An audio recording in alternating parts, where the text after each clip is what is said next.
আসসালামু আলাইকুম। আশা করছি সবাই ভালো আছেন। আলহামদুলিল্লাহ আমরা বেশ ভালো আছি। নতুন ভিডিও নিয়ে আসলাম প্রতিদিনের মতো। তো সকালবেলা নাস্তা তৈরি করছি। এখানে খিচুড়ি রান্না করছি। হুট করে এতগুলো খিচুড়ি রান্না করলাম কেন, তারও একটা কাহিনী আছে, আপনাদের সাথে শেয়ার করি। ঘুম থেকে ওঠার আগেই আমার ছোট ভাই একদম দরজা নক করেছে। ও আর কি খুব ভোরবেলায় আমার বাসাতে এসে পড়েছে নাস্তা না করে। তো ভাবলাম ভাই বুঝি নাস্তা করবে আমাদের সাথে, সেই ভেবে আমি কিন্তু বেশ কিছু খিচুড়ি এখানে রান্না করে নিয়েছি। একে তো গরমের মধ্যে খিচুড়ি কিন্তু খেলে পরবর্তীতে একদম পানি পিপাসায় হাবুডুবু খেতে হয়। তো সে কারণে আমরা কিন্তু এই গরমে খিচুড়ি আসলে খেতে চাই না।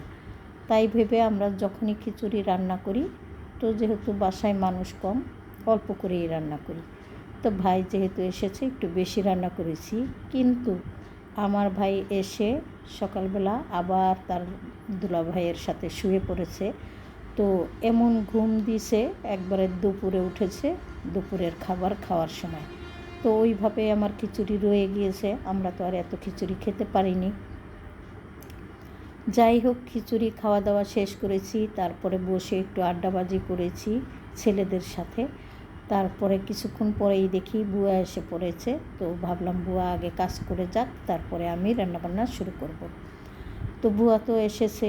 বাসায় যেহেতু সবাই আছি, বন্ধের দিন, তো কেয়ার করার, সবার সাথে গল্প গুজব করে অনেকটা সময় যেহেতু লস করে ফেলেছি, তারা তখনই তার তড়িঘড়ি করে একটু রান্না করতে চলে আসলাম।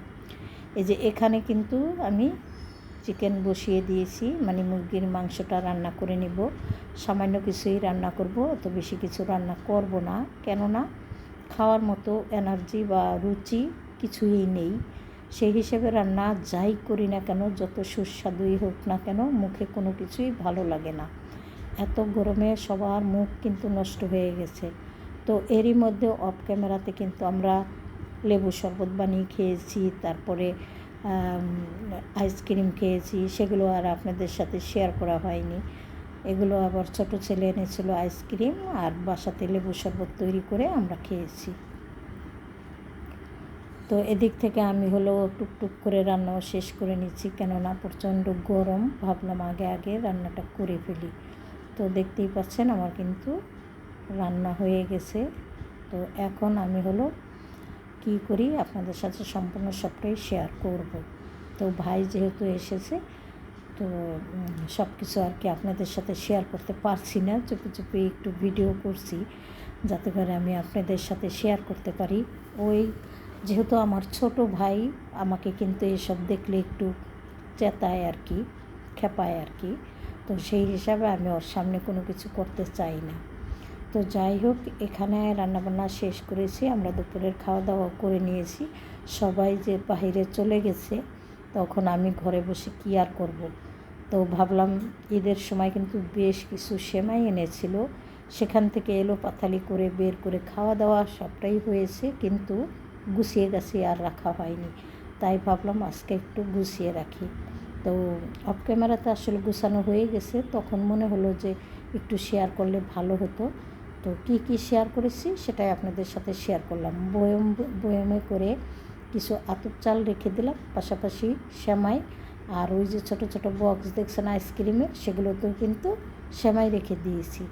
আর আমার যে এই যে নীল কিচেন র্যাক, এর ভিতরে আমি কিন্তু কিছুই রাখি না, আমার রান্না বান্নার হাঁড়ি পাতিলগুলো এখানে রাখি। তো কখনোই আপনাদের সাথে এইভাবে শেয়ার করা হয় নাই, ভাবলাম যে আজকে একটু শেয়ার করে দিই। তো দেখতেই তো পাচ্ছিলেন যে আমার রান্নাঘরে কতটা মানে হাঁড়ি পাতিল আছে। কিন্তু আমি তারপরেও কিন্তু ওই যে আমার প্রিয় দুইটা কড়াই কালো কালো একদম নন স্টিক হয়ে গেছে, রান্না করতে করতে কখনোই মাছ ভাজলে ওতে লাগে না। সেই কারণে আমি কিন্তু কড়াই দুটো ফেলতেই পারছি না। তবে খুব ইচ্ছা আছে নতুন দুইটা কড়াই কেনার। আসলে এত গরমে বের হওয়া মুশকিল, আর কখনোই আমি কোনো কিছু কিনি না আমার নিজের হাতে। এবার ইচ্ছা করছি যে যাই কিনি না কেন আমি একদম নিজে যাব, তারপরে আমার পছন্দ মতো কিনে আনবো। তো সে কারণেই কিন্তু আসলে কেনা হচ্ছে না, যেহেতু প্রচণ্ড গরম। একটু গরমটা কমলে তারপরেই বাইরে যাব। এদিকে কিন্তু আমাদের এখানে অনেক মানুষই কিন্তু অসুস্থ হয়ে পড়ছে এত গরমে। আমিও কিন্তু নিজে ব্যক্তিগতভাবে ভালো অসুস্থ, কিন্তু কাজকর্ম তো আর ফেলে রাখা যায় না, যেহেতু বুয়াকে দিয়ে সম্পূর্ণ সব কাজ করাই না আমি ঘরের, আমাকে অনেক কাজ করতে হয়, তো বসে থাকা সম্ভব না। তো সেই হিসাবে আমিও কিন্তু অনেক কাজ করে থাকি। গতকালকে সোফার কাভার ধুয়েছিলাম, আজকে একদম সুন্দর করে কুশন কাভার এবং সোফার ফোমের কাপড়গুলো গেঁথে নিলাম। আর এখন আমি বুয়াকে দিয়ে দুপুরবেলাতে সোফাগুলো সুন্দর করে পরিষ্কার করিয়ে নিয়েছি, এখন খুব সুন্দর করে সাজিয়ে রাখবো। তবে অনেক দিন আগের যেহেতু সোফাগুলো, তো যতই পরিষ্কার করি না কেন মনে হচ্ছে যেন অত পরিষ্কার বোঝা যায় না। 20-30 বছর হয়ে গেছে এক হিসাবে। তো যাই হোক, যা আছে তাই আলহামদুলিল্লাহ, আবার সুযোগ সুবিধা হলে নতুন কিছু বানিয়ে নেব।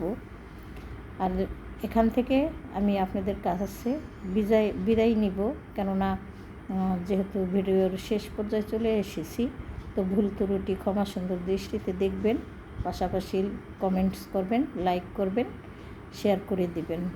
আল্লাহ হাফেজ, আসসালামু আলাইকুম।